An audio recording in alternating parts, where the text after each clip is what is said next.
Hey everyone, I'm Marissa, And I'm Haley. and today we're talking about conflict and tension. Now, they're Yes. not the same, they are different. And they're both extremely important, especially in theater. Like, when I took my playwriting class and my play structure analysis class, basically what he said is drama is conflict. It's what, drives the story. Tension is its own thing. I'm focusing on conflict right now. My brain Yeah, is let's on. focus on conflict. Yes, but yes, conflict is extremely important. You wouldn't have a book without it. Well, Yeah, okay, you can. You can. There are some. There are some like slice of life, but even then, even in those, there's some kind of conflict, just not as big. yeah, it's not like there's a big bad, it's just like, oh no, we need to go to the store for a pineapple. Yep. Because without conflict, what's the point? What's going on? What is the Yeah, story? it's kind of boring. Now, there are multiple different types of conflict. We have like internal versus external. That's kind of like it's gonna be one or the other. I mean, you can have a bit of both, but Well, yeah, like, we have multiple types of conflict, but with each conflict you have, it's either going to be internal, like in your head, in the character's head, like struggling with their identity or something, or it's yeah, external, as in the conflict is outside of them, like there's a bomb. yeah, yeah. You also can have character versus something. No, there is so many, so we're just gonna tackle them one at a time. I think There's there's usually like seven, right? Yeah, I think there's seven. Yeah. There's seven types. Yeah, if you look up types of conflict, you're gonna hear seven types of conflict, and this is what they are. Yeah, and the first one is character versus self.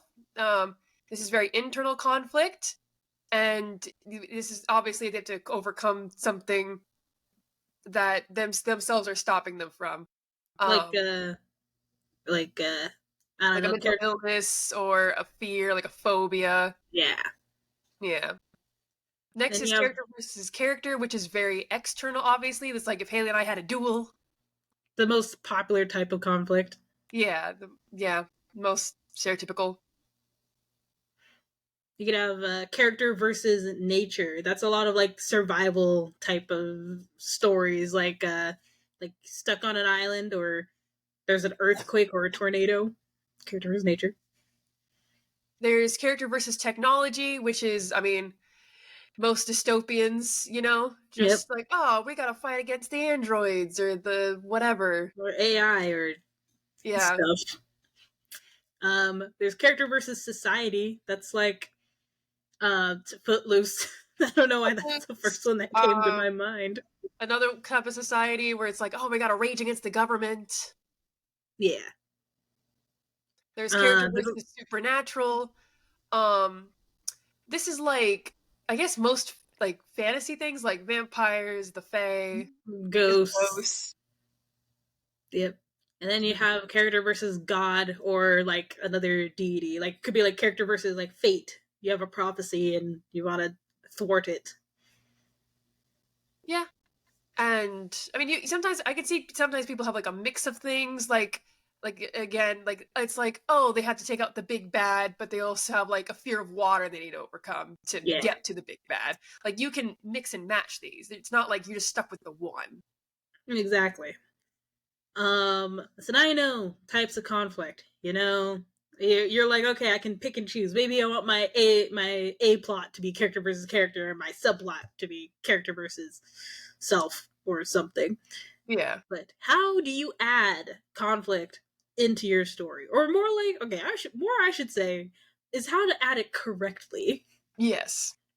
And one of the ways you could do it is, well, not one of the ways you can do it. You should do this. Make sure your conflicts are purposeful. You don't want to just be like, you know what, I'm just gonna do character versus technology just cause. So let's just have them fight a robot for no reason. For It should, funsies. yeah, like it should.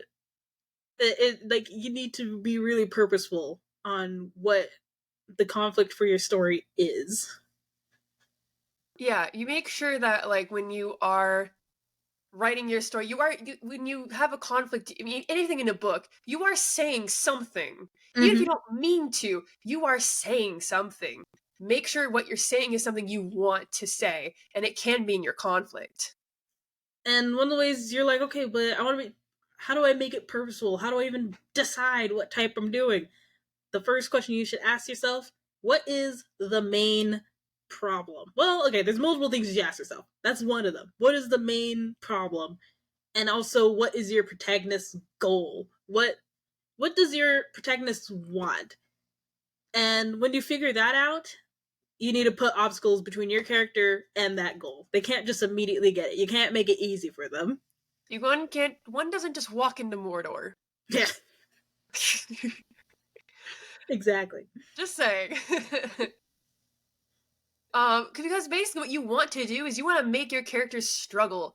We want to see, because if they struggle, they can grow. And I want to see characters struggle. I don't want them to just walk around and solve things. That's boring. I mean, I also don't want them to struggle every second of every moment of their life. Throw them a bone every once in a while. Mhm. But I do want to see them overcome obstacles. Otherwise, what's the point? That's probably one of the problems when it comes to conflict is that people get super attached to their characters and then they don't want to hurt them. Yeah. But it's like, no, hurt them. Make their life hell. Hurt them so bad. I 'Cause like it's- hurting my characters, as Haley's come to Yeah. see with my book.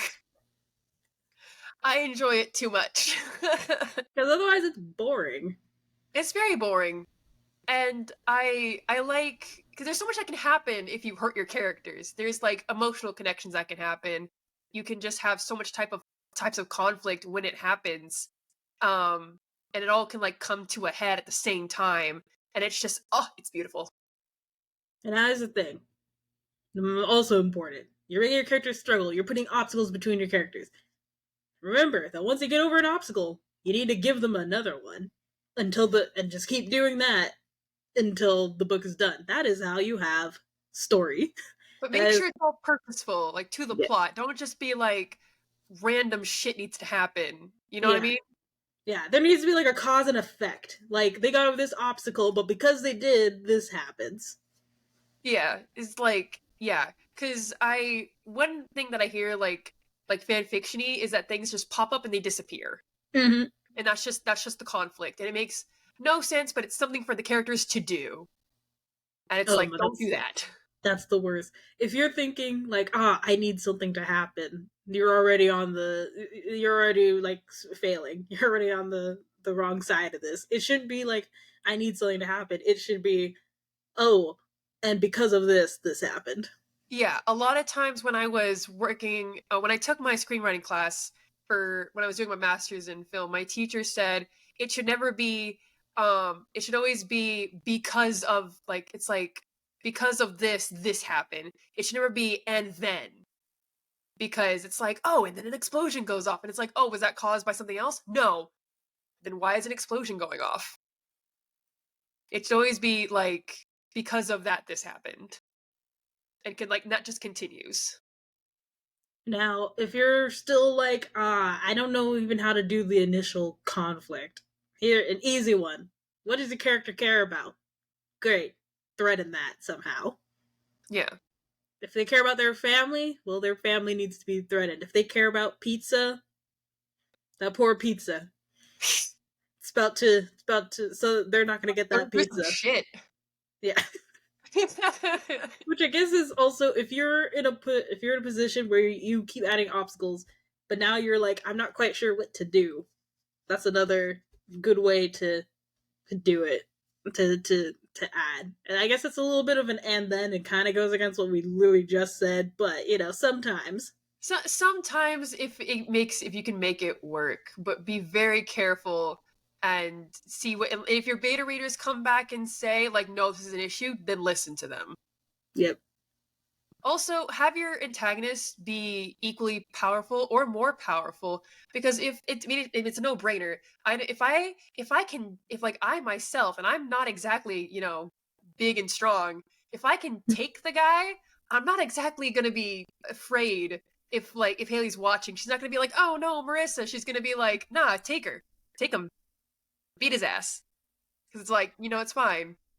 Honestly, okay, and when we say powerful, we don't just mean like superpowers or like strength. It could be like one of it.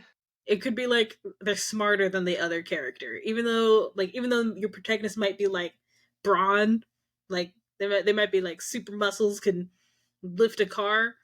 You just make the antagonist could be like what much smarter than them, and the way that they have to get their goal is to outsmart them. That's yeah. So powerful does not just mean superpowers or Yeah. strength. Yeah, like you said, I like that you put could be smarter because it reminds me of the Death Note when the two characters have to outsmart each other versus Mhm. strength each other. Exactly. Yeah. Also, have characters face their fears. If you say in the beginning chapter, like, I'm terrified of dogs, I'm gonna expect them to come across a dog at some point. Hmm. You know? Like, if it's a series, obviously over time they can get rid of this fear. But if it's like a standalone, I expect at the end of it to them have faced their fear and come on the other side, some capacity. Oh, one of my favorite ways to add conflict into story is with super tough choices. Yes. They the Oh, it's the do you want your ultimate goal, or are you going to sacrifice to are you going to get your goal but sacrifice the thing you love, or are you going to keep the thing that you love but now you don't have your goal, you've failed your mission. yeah. Oh, I love this, especially I love when that. you don't know what they're going to choose. Yeah, that's the thing though. If it's a tough choice, you're not supposed to like when they come to a tough choice, you have to be like, oh, but what are they gonna choose? Like, even when it's kind of like, because you know how stories work, you kind of know what they're going to choose. Yeah. You have to like make it compelling enough that the reader forgets, or at the very least have okay, I guess for tough choices it's all about the consequence. Yeah. Both sides need like at least an equal amount of consequence to it, so then no matter what they choose, they're screwed. And so even Yeah. if you know what they're going to choose, you're ready for that fallout, the emotional fallout of it. Yeah. Another way you could do it is that the major characters have different goals and agendas. So, like, for a while, yeah, they're all going to go against the big bad, but, you know, how to put it? I like Uh, okay, I maybe I could take over. yeah. It's like if you have a I guess it's a heist story with your team, and well, maybe that's not a good idea. Okay, you're all going for like the big overarching goal of like saving the world. I don't know, something like that. But you have one person that's like a the ends justify the means. I'll do whatever it takes, even if it means killing someone. Then you have another person that's like, no, I need to save as many people as possible. You got another person that's like, okay, I'm along for the ride for saving the world, but really what I want is revenge. And then another person's like, the person that you want revenge on is actually my girlfriend, and I'm not gonna let you kill that person. Then you have that's like natural conflict with them. Yeah. Or and that's how you could get like, I don't know, like arguments, fights, betrayals. Maybe someone is like for something and the other one's against something, and even though neither of them are wrong, they're still fighting with each other. That's like a natural way of getting conflict. Yes. I thank you, Haley. That was beautifully put. Thank you, thank you. Of course. Now, on to tension. Now, Versus, what is tension and how's that different than conflict? so conflict is obviously when you have to overcome something in some degree. Tension is how to describe it. It's like that um fuck, I'm blanking on it. I had it. Haley, do you know tension? I just wanted to see what you would say. This wasn't part I of know our you did. this wasn't part of our I script. I just This I wasn't know part of you're our doing script, this guys. to me and I hate you. I know that it's created by the threat of violence, basically. Well, Um, no, not just violence. not just violence, it could be a number of things. Basically, it's what happens when like you don't know the outcome, but you know something's gonna happen. It's the build up. That It's build up. the Yeah, and feeling inside. knowledge or violence is gonna be the release of that tension. I know you don't quite agree with that. Or do you? Because it says discuss. This is one of the problems with writing a script and then not record it and then recording that script weeks later. Because do you agree? How about you state your case and then I'll tell you if I agree.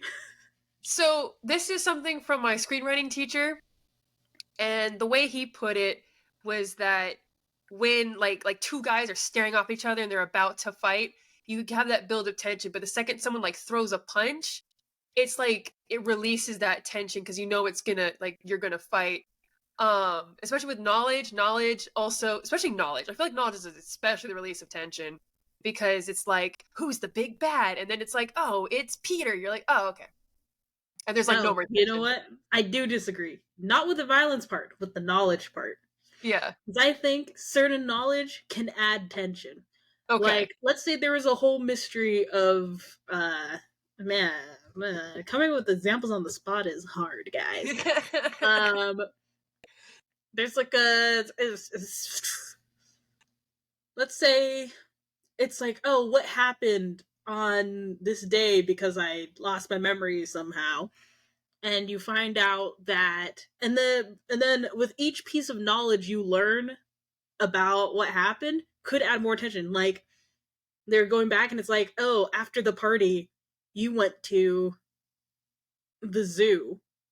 And then it's like, the zoo? What? And that piece of knowledge builds up the tension because it's like you're getting like I don't how do I pieces and brains. I think what you're trying to say is like in a mystery when you get pieces of information that like they don't add up. I think that's like the thing they have to do is Well, they no, not really. Even for like something like action or fantasy, it's like the bad guy is planning something. What's he planning? And then you find out that what he's planning is blowing up a building and there's a bomb right now and it's counting down. That's knowledge that you learn, but it adds the tension because like, holy shit, this place is about to blow and we're in it. yeah. I Yes. don't know. I guess we'll just have to agree to disagree because like once sometimes when I get that kind of knowledge, I'm like, oh, okay. Maybe it's because I know they're gonna be fine. Well, you know they're gonna be fine before. I know, but like it's like I don't know. Sometimes maybe it's just I have to watch really well made movies and read really well done books. But a lot of times I don't get that tension once like I'll get more tension if like two people are fighting over something. Actually, no, that's not even true. I like once people start fighting or I get certain bits of knowledge. A lot of times, a lot of knowledge. I don't have tension. I'm like, okay, good. I think it depends on the knowledge. Like the Yeah, knowledge good for has knowledge. to like build up to something else. Like I know like with Game of Thrones, it happens a lot where you Yeah, Game of learn Thrones does about a like a little bit. plan and then it's like holy shit. Or Yeah. sometimes like something happens like the red wedding. Like Yes. that happens, but you're like it's kind of release of tension, but it's also more tension because like how the aftermath. How's this gonna affect the aftermath? I feel like it's part aftermath, but like I just know the tension melted into horror at that point, and that's what Yeah, made it so good for me.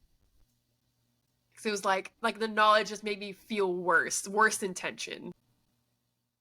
I think that yeah, I guess we'll just have to agree to disagree on We have this to one. agree to disagree on this one, yeah. Or what But else? Tell us what side are you in? Does knowledge can knowledge add more tension, or is all knowledge releasing tension? I feel like knowledge is more releasing of tension. No, but like, is it always like all the time? Whenever you add knowledge, it releases tension, or are there ever times where you learn something and it adds tension? You know what? I will say there are some times where knowledge will give tension. And then, thus, you have agreed with me. I won. Well done, Haley. The Yeah, one or two times where knowledge has given me tension. last No, time like I will die on. this should have been an author debate. This really should have. For those of you who don't know what an op debate is, this is you just watched it happen in real time. There we go. Except this time, you actually agreed that I'm correct. Yeah, Usually we stick to our guns and we leave it to you to decide. Which, by the which way, has there is a future author debate coming up. I don't know when we're I don't know yeah, when that's we're coming up. recording it. Yeah. I think Hopefully like I can have my sometime in September. I don't know. But okay, back on track. back on Tension. track. How to Ten- keep tension yes, how to specifically. keep it. I'll go first. You obviously have to set high stakes. If it's low stakes, no one's gonna care. It's just no one's gonna care. It has to be someone's gotta be in danger. You're gonna lose something great. You're either gonna lose all your money if that's the or you're gonna lose the love of your life is on the line. Someone you love his life is on the line. You need Something. to you need to add urgency of some Yes. kind. Like it can't just be like if it's like a mystery, there needs to be like it's not just oh who killed it and no one really cares. It's got to be who killed. We have to find the killer because they're going to kill again, and we need to stop them. Yeah. It's like we need to figure this out now. Not in a week, not in a month. Now. Mm-hmm. Exactly. Which also kind of goes to the ticking clock. There Yeah. needs to like having like okay, it doesn't need to, but having some like a metaphorical like we have to do this by this point by this time. Like we have 1 week to pull off this heist. We have 24 hours to to find a pizza place that's that sells the specific type of pizza. Otherwise, Are you my just girlfriend hungry? is going to kill me. Are you just hungry right now? I mean, yeah, pizza Anyway, does sound it kind also of can good. be, I'm gonna ignore you. It also can be that if you don't do something, like there's obviously you need to do something in a time frame, but there's also we need to do it. Otherwise, like other consequences will happen. I do it in my book where it's like we need to do something by a certain time, otherwise something bad will happen, but it's less ticky clocky. If that makes any sense. Haley knows what I'm talking about. I know what you're talking about. I don't know. Yeah. I hope they know what you're talking about. I know. Sorry, guys. But you can also withhold information. Um, they'd love to do this. Please make it make sense. Please make it non-frustrating. When you do it. Um, Oh, I hate it but yeah, when a character withholds information for absolutely no reason, and then you yes, find out about it, and it's like, why don't you just say that? You just yeah, made it worse by not saying anything. yeah. It's like, oh, I didn't tell her I loved her before she died. Why didn't you tell her? I don't know. It's like, okay, so you're an idiot. Moving on. Or it's like, what happened on this day? No, I can't tell you. No, I'm not gonna do it. You don't need to know. And then it turns out, yes, actually, we did. I did need to know. It's like I did need to know. That would have been nice for information to have. So just people talk, communicate. Um, and the thing about detention is that it can't be stagnant. No. You have to keep making things worse to keep building up. It's like uh, uh, brain, brain fail, I don't even brain know what you're trying to malfunction. do. I hope it. I'm just gonna cut it off there. That is what I'm gonna say about that. Things just Okay, you have to make things worse, but you also have to make it like significantly worse. It can't just be like it's got to be like one of those bar graphs where like it goes up and then a little more up and a little more up and a little more up. Like it has to like stairs. You mm-hmm. have to go worse, but keeps upping the stakes. Yeah, which that just means at the very start, don't make things like level 10 bad Yeah, because then don't you have nowhere else to go from there. yeah, don't do that. Um Oh, also balance with calmer scenes. Everything can't be tension because after a while, it's like a pool. It's like a cold bath. You get used to it after a while. Mm-hmm. You have to keep adding colder water, but like eventually you're gonna want to get out. But yeah, you have to balance it with calm scenes. You can make it emotional scenes, just with really light scenes, so that way when the tension does hit again, it's like, oh, we're back in it. Yeah, Um, it adds variety. that's some nice variety. Um, Yeah. an obvious way of adding tension is with plot twists, but use it carefully. I'm sorry, guys. I don't know where my brain went today. I don't know. My brain did all the hard work for conflict and then it got to tension. No, it uses all of my brain power to do that little dumb debate that we had. That's where all of my brain power went. Oh my god. Okay, you just relax. Okay. So use plot twists, but carefully. You should never just have a plot twist to have a plot twist, because we see it a fucking mile away. And it can't be out of absolutely nowhere. You need to No. have the clues to it. Yeah, so that way when I read the book again, because I should want to read the book again, I could be like, oh, it was there all along. Man, we should have an episode on plot twists. We should. Maybe next time. But also, don't overuse backstory. Basically, it's this. If you want to, like, spread your backstory out like crumbs, so that way I can just eat it and, like, nibble on it and everything's fine. If you hand me, like, oh god, what's it called? Honey bread? No. Honey toast? Honey toast. If you look up honey toast, it's thick and it's big. It's delicious. But, like, it's so much. Don't give me honey toast. Don't give me, like, a brick of that in a story, because after a while, no matter how good it is, I'm gonna get tired of it, and I'm not gonna be able to eat all of it at once. You gotta sprinkle in the breadcrumbs of the backstory. Please. Don't. I don't care how yummy it is. I don't care how amazing it is. I don't want, like, a chapter of pure backstory of exposition. Please, don't do it. And also, being a writer, you have to be many things. But one thing you have to be is a manipulator. Yes. You take your reader's emotions and you toy with it. You play with it. You make them feel. Give them feelings. Give them feelings. And controlling what your reader is going to feel, their emotions, that's how you can help with the tension. I wish I could go into more detail on how to do that. Marissa, you go into more detail on how to do that. Okay, got you. Basically, it also comes with, like, knowing, like, putting that information where you want it, because if you put, like, depending on where you put the backstory, like, especially the tragic backstory, if you put it at a pivotal point, the people are gonna have a bleeding heart, and then if you have, like, a plot twist the next time, or the character then goes right back into like a conflict scene, the tension's gonna hit a lot harder, because the readers are now so emotionally attached to that character that they're like, I don't want to see them hurt, and that's when you hurt them. Just saying. It's gonna make it worse, and it's gonna make the tension worse, and then it's gonna have a fight scene, and it's gonna be so good. Now, we do have some tips for you for how to make sure that you're using conflict and tension correctly. Obviously, use beta readers. I know we say that, like, in every episode, but beta readers are really your best friends. It could literally be your best friends that are your beta readers. I don't care. Just make sure you have beta readers, because they're the ones who are going to tell you, like, yeah, this scene, no tension.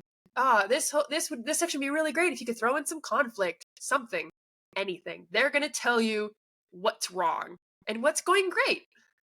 Also, you can outline to see when conflict impacts the story, because you'd be able to be like, oh yeah, here's the fight scene and, like, all these things, and this is how it builds and this is how it grows, and you can put in, like, here are the little hints for the plot twist, and, like, really use your outline. Let it help you.